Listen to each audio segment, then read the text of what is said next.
With 191 votes in favor and only the United States and Israel against, the UN General Assembly once more voted in favor of removing the U.S. blockade against Cuba.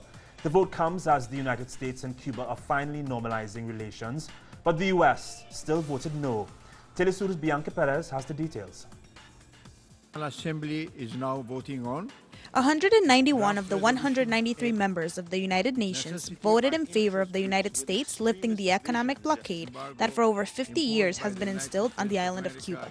Only the U.S. and Israel voted against this measure.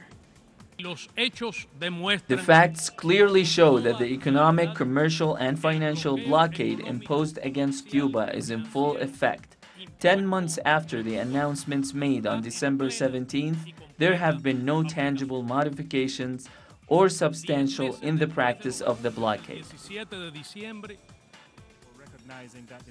For 23 consecutive years, the member nations have voted about the resolution presented by Cuba. However, though the number of countries in favor has increased yearly, the vote seems to fall on deaf ears.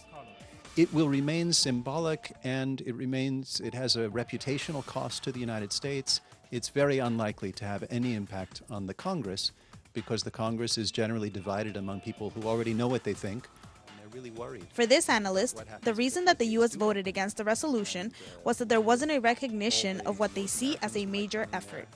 The Obama administration was disappointed that the Cubans weren't willing to work with them to come up with a resolution that might say much of the same thing, condemning the embargo, but that would recognize and celebrate what has already been achieved.